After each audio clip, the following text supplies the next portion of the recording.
নমস্কার সুপ্রিয় দর্শক, সমাধান সংহিতায় আপনাদের সকলকে স্বাগত। আজকের ভিডিওটি থাকছে পোষণ অভিজ্ঞান ওয়েবসাইটে অঙ্গনওয়াড়ি কর্মীদের জন আন্দোলন আপলোড সংক্রান্ত বিষয়ের উপরে। আপনারা সকলেই জানেন গোটা সেপ্টেম্বর মাস জুড়ে পালিত হচ্ছে সুপুষ্টি মাস, আর ঠিক এই কারণেই জেলা স্তরে, প্রজেক্ট স্তরে এবং অঙ্গনওয়াড়ি কেন্দ্র স্তরে পালিত হচ্ছে বিভিন্ন ইভেন্ট এবং অ্যাক্টিভিটি। আর এই ইভেন্টগুলিকেই আপলোড করতে হয় জন আন্দোলন হিসাবে পোষণ অভিজ্ঞানের ওয়েবসাইটে। এবং এই জন আন্দোলন আপলোড সংক্রান্ত একটি নির্দেশিকা আগেই ডিরেক্টরেট থেকে জারি করা হয়েছিল, যা আমি আগের ভিডিওতে আপনাদেরকে দেখিয়েছিলাম, যেখানে বলা হয়েছিল যে এই সুপুষ্টি মাসের বিভিন্ন ইভেন্টগুলো পালিত হবে 1 সেপ্টেম্বর থেকে 25 সেপ্টেম্বর পর্যন্ত, এবং তা জন আন্দোলন ওয়েবসাইটে আপলোড করা যাবে 12 সেপ্টেম্বর থেকে 11 অক্টোবরের মধ্যে।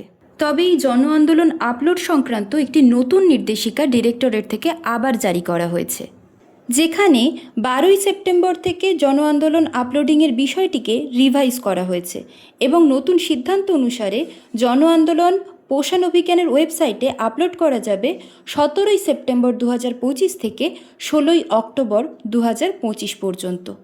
সেই সঙ্গে একটি নতুন ম্যান্ডেটরি বিষয় এই নতুন নির্দেশিকাতে যুক্ত করা হয়েছে। এই ম্যান্ডেটরি বিষয়টির প্রতি আমি প্রতিটি অঙ্গনওয়াড়ি দিদিমণিদের দৃষ্টি আকর্ষণ করতে চাইব। প্রথমেই দেখুন এই ম্যান্ডেটরি জায়গাটিতে ঠিক কী বলা হয়েছে।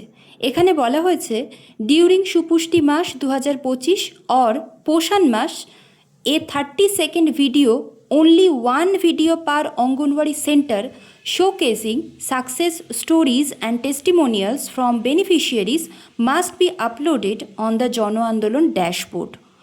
যার অর্থ হলো, গোটা সেপ্টেম্বর মাসে যে ইভেন্টগুলি পালিত হলো তার ছোট ছোট ভিডিও ক্লিপিংস এবং কিছু বেনিফিশিয়ারি ফিডব্যাক ইত্যাদির ভিডিও নিয়ে একটি 30 সেকেন্ডের শর্ট ভিডিও বানাতে হবে এবং জন আন্দোলন ওয়েবসাইটের ড্যাশবোর্ডে আপলোড করতে হবে।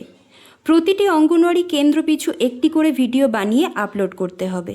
অর্থাৎ কোনো প্রজেক্টে 200টি সেন্টার থাকলে 200টি ভিডিও বানিয়ে আপলোড করতে হবে। তাহলে জন আন্দোলন আপলোড করার জন্য যে যে জিনিসগুলি আপনাদের তৈরি করে রাখতে হবে তা হলো, প্রতিটি ইভেন্টের একটি করে ছবি যার সাইজ 2 মেগাবাইটের কম হবে এবং সমস্ত ইভেন্টের বিভিন্ন মুহূর্ত ও বেনিফিশিয়ারি ফিডব্যাকের ভিডিও ক্লিপিংস নিয়ে একটি 30 সেকেন্ডের ভিডিও যা জন আন্দোলন ড্যাশবোর্ডে আপলোড করতে হবে। তাহলে এই ছিল আমাদের আজকের জন আন্দোলন আপডেট সংক্রান্ত ভিডিও। যদি ভিডিওটি আপনার কাজে লেগে থাকে তাহলে অবশ্যই ভিডিওটিতে একটি লাইক করে দেবেন এবং পরবর্তীতে এমন গুরুত্বপূর্ণ আপডেট আবার পেতে অবশ্যই আমাদের চ্যানেলটিকে সাবস্ক্রাইব করে নেবেন। ভালো থাকবেন সকলে, ফিরে আসবো খুব তাড়াতাড়ি নতুন একটি ভিডিও নিয়ে।